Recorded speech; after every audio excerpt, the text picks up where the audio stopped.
I never expected her voice to catch me off guard after all these years. She opened the door like nothing had changed. Same soft brown eyes, same faint scent of jasmine that drifted into the hallway, the same warmth in her smile that used to make me feel safe when I was just a kid hanging around her house. Except I wasn't a kid anymore. And the way her gaze lingered on me, just a second too long, told me she noticed that too. "You've grown into a man," she said quietly, almost like she hadn't meant to say it out loud. Her words hit deeper than they should have. For a second, I forgot how to breathe. My chest tightened, my palms felt warm, and I knew if I looked away now, she'd know exactly what I was hiding. But I didn't look away. I couldn't. "And you're the woman I want," I said before my thoughts could stop my mouth. The silence that followed was sharper than any answer. Her lips parted slightly, like she was about to say something, then didn't. Instead, she moved aside, letting me into the living room. My shoes felt too loud against the wooden floor as I stepped inside, trying to steady myself. The house hadn't changed. Same photographs, same furniture, same curtains drawn halfway to soften the afternoon light. But everything felt different. The air was heavy with something unspoken, something fragile. She sat across from me, curling one leg under herself like she always used to. Except now, that casual grace pulled me in, made me notice the way the light traced her hair, the way her fingers brushed against the coffee mug she didn't drink from. "You shouldn't say things like that," she finally whispered, not meeting my eyes. "Why not?" I asked, my voice lower than I meant it to be. She let out a nervous laugh, short, brittle. "Because I'm your friend's mom. Because I'm too old. Because—" She stopped herself, chewing lightly on her bottom lip, and for a moment I thought she might actually admit she'd thought about it too.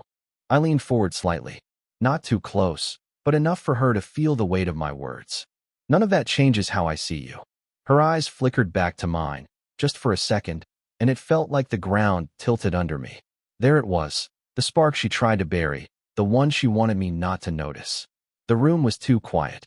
I could hear the clock ticking in the hallway, the faint hum of the refrigerator. My heartbeat sounded louder than both. She finally looked away, sipping from her untouched coffee. Her hand trembled just enough that I saw it. "You don't know what you're asking for," she murmured. "Maybe not," I admitted. "But I know what I feel." Her breath caught, barely audible. She pressed the mug tighter between her hands, like it could keep her steady. For a moment, I wanted to reach across the small table, to still her hands, to tell her I wasn't going anywhere. But I stayed still, afraid a single move might break the fragile moment hanging between us. She set the cup down slowly. "This is dangerous," she said, but her voice had softened. "Then let it be dangerous," I whispered. Her eyes snapped to mine. For once, she didn't hide. And just as the air between us shifted into something undeniable, something real, the sharp ring of the doorbell shattered the silence. We both froze. Neither of us moved to answer it. The doorbell kept ringing, insistent, like the world was trying to interrupt something it had no right to touch. She finally stood, smoothed her sweater, and opened the door. Just a delivery man, dropping off a package. Nothing more. But when she closed it again, she didn't look at me right away. She set the box down on the counter, as if taking her time would calm the storm neither of us wanted to name. I watched her carefully. She wasn't just beautiful, she carried a weight. A weight I had never noticed before when I was younger, back when she was just my friend's mom, who always made sure we ate before running off to practice. Now I saw the tiredness in her shoulders, the way her eyes sometimes drifted to the window, like she was waiting for something that never came. "You've been alone a long time," I said before I could stop myself.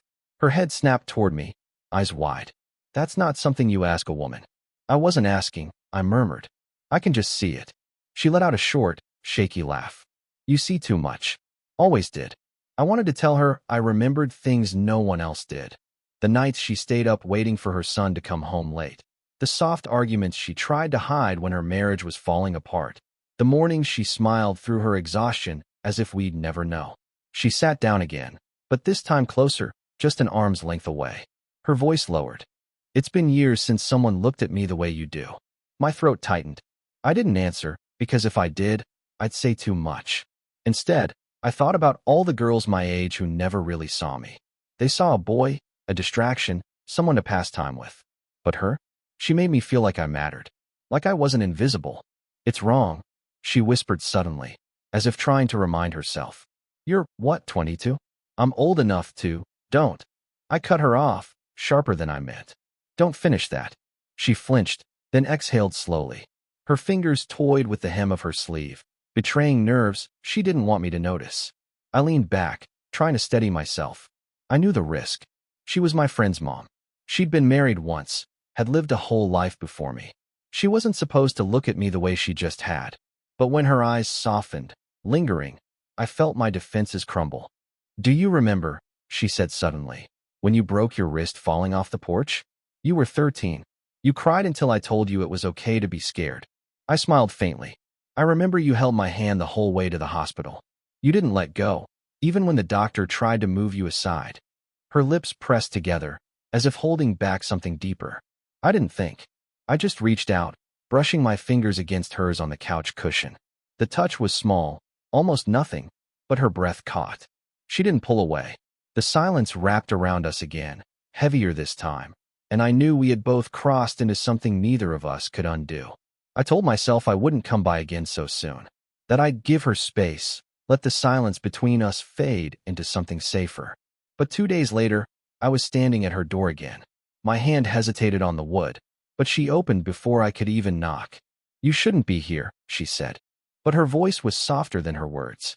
I stepped inside anyway. The house smelled faintly of coffee and rain, the kind of stormy afternoon where the world felt smaller, tighter. She didn't stop me. We sat in the kitchen this time, not the living room.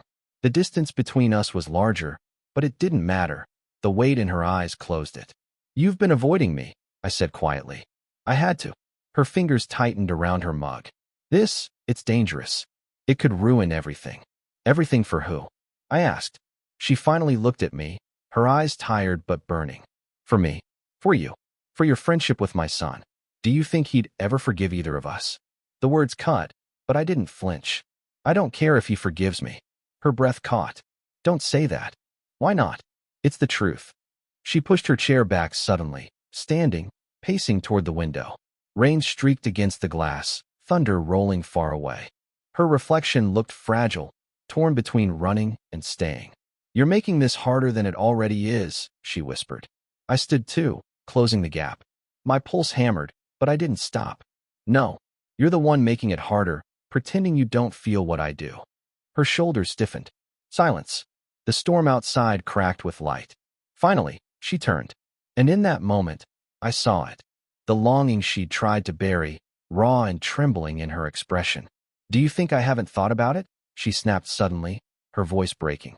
Every time you're here, every time you look at me like that, do you think I don't feel it too? I hate myself for it. The confession stunned me.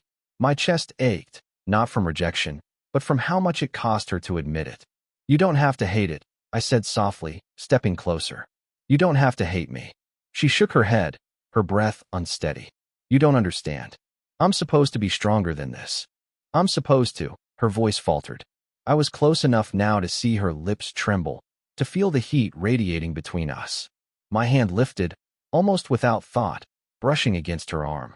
She froze, but she didn't move away. The storm outside roared, rattling the windows. Our eyes locked. Her breathing quickened. Mine did too. It would take nothing. One step, one breath, one slip, and the line we'd been circling for weeks would disappear forever. I leaned in, just close enough that I could feel the warmth of her breath. She didn't back away. Her lips parted slightly, and then a sharp knock on the door jolted us apart. The knock on the door kept echoing through the house like a warning.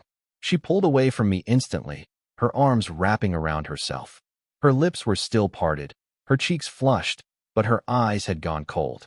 I can't, she whispered. Then she hurried to the door. I stayed frozen, my pulse pounding in my ears. When she opened it, my stomach dropped. It was my friend, her son. He looked at me, then at her, suspicion flickering across his face. Didn't know you were here, he said flatly. I tried to speak, but the words stuck in my throat. She filled the silence with a too casual laugh. He just stopped by to return a book. That's all. Her lie stung, sharp and deliberate. My friend shrugged, but his eyes lingered on me longer than they should have, like he knew there was more beneath the surface. He brushed past us, heading upstairs. The air shifted with his footsteps, heavy and accusing. When the door to his room closed, She turned to me. Her face was pale, her hands trembling. "You need to go," she said firmly. "No," I whispered. "Not like this." "Yes," she insisted. "If he even suspects," she stopped, pressing a hand to her forehead. "God, what am I doing?" "You're lying to him," I said before I could stop myself. Her eyes shot to mine, wounded. "And you think I had a choice? What would you rather I say? That I was 2 seconds from?" She broke off, biting her lip hard enough to leave a mark. I stepped closer, lowering my voice. "I don't care if he finds out." "Well, I do," she snapped, her voice sharp enough to cut. But then it faltered. "I can't lose him. I've already lost too much." Her words hit deeper than I expected. Lost too much. Her marriage. Her stability. The years she could never get back. For the first time, I saw not just desire in her, but fear. And guilt twisted in me. "I didn't mean to make this harder," I said quietly. "But don't pretend I'm the only one who feels it." Her silence said everything. The storm outside had slowed, but the tension inside the house only grew. My friend's footsteps above us creaked across the ceiling. Every sound felt like a threat. Finally, she whispered, "If you want to protect me, if you really care, don't come here again." The words knocked the air out of me. I wanted to argue, to beg her not to shut me out. But the way her voice broke, the way her eyes refused to meet mine, told me she meant it. I swallowed hard, forcing myself to nod. But as I walked out into the damp evening air, one thought kept burning in my chest. If she truly wanted me gone, she wouldn't have said it with tears in her eyes. The days after she told me not to come back stretched longer than they should have. Every message I typed, I deleted. Every street I walked down, I slowed near her house before forcing myself to keep going. I thought maybe she meant it. That fear had won. But then, one evening, my phone buzzed. Just a single message from her. "Can you come?" My chest tightened. I didn't even hesitate. When she opened the door, she looked different, not in her face, but in her resolve. Her hair was tied back hastily, her sweater hung loose, and her eyes looked like she hadn't slept. She stepped aside without a word, and I followed her in. The living room was dim, only a lamp glowing in the corner. She didn't sit. Neither did I. "I can't keep running from this," she said suddenly, her voice shaking. "I can't sleep. I can't think. I can't." She stopped herself, pressing a hand against her mouth like the truth had slipped too fast. My chest ached hearing it. "Then stop running," I whispered. Her laugh was short, broken. "It's not that simple. You're my son's best friend. You're half my age. People would. I don't care about people." I cut in, sharper than I meant. "I care about you." Her breath caught. She turned away, but I stepped closer, close enough to see the tears pooling in her eyes. "I tried to push you away," she admitted, voice low. "Not because I don't want you. God, that's the problem. I want you more than I should. And that terrifies me." My throat tightened. I reached out, hesitating only for a second before brushing her hand with mine. She didn't pull back. Instead, her fingers trembled, then curled around mine. The room felt smaller, suffocating with everything unsaid. "If we do this," she whispered, "everything changes. There's no going back." I searched her eyes, desperate and steady all at once. "Then let it change." Her breath shook out of her, and for the first time, she didn't resist. She leaned in, her forehead against mine, both of us trembling in the closeness. We didn't kiss. Not yet. But we didn't need to. The choice had already been made in that fragile moment. "You're going to regret this," she said softly, though her grip on my hand tightened. "Not once," I whispered back. For a long time, we stood there, holding on to something we shouldn't have, yet couldn't let go of. The silence was no longer empty. It was an answer. But then her phone buzzed on the table. She glanced at the screen, her son's name glowing against the dark. Her body tensed. The spell cracked, but it didn't shatter.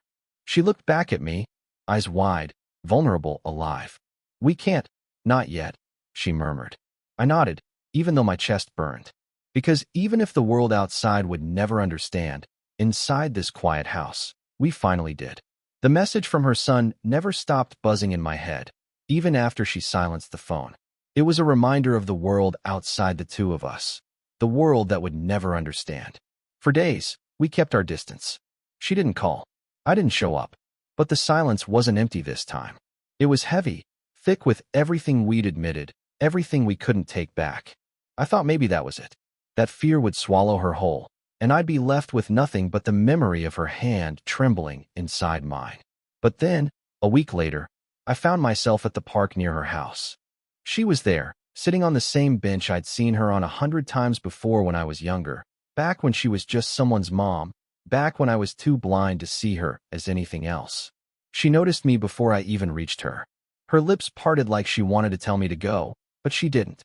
Instead, she shifted slightly, leaving just enough space on the bench for me to sit. I did. Neither of us spoke for a while. Children played in the distance, the faint creak of swings cutting through the quiet. Finally, she sighed. I've been thinking about us. About what this could mean. My chest tightened. And her eyes stayed on the playground, but her voice softened. I'm not ready to lose my son. Or myself. But, she hesitated, her hand brushing lightly against mine. I'm not ready to lose you either. That was all I needed. Not a confession of love. Not some grand promise. Just honesty. I turned my hand, let my fingers slip around hers, holding on in the open daylight where anyone could see. She didn't pull away. She didn't hide. For once, neither of us did. I don't know how this ends, she whispered. Neither do I admitted. But I know I want to find out. She finally looked at me, her eyes no longer filled with fear, but something steadier, braver. The corners of her lips curved just slightly. Not a smile, not yet, but enough to tell me I wasn't imagining this. The world around us kept moving. Kids laughed, birds scattered, the sky dimmed into the soft glow of evening. But for that moment, it felt like we had carved out a space of our own, where nothing else mattered. We didn't kiss. We didn't make promises we couldn't keep. We just sat there, hands entwined, knowing the line had already been crossed, and there was no going back. It was messy. It was complicated. It was real. And for the first time, that was enough. Did you enjoy the story? What kind of stories would you like to hear next?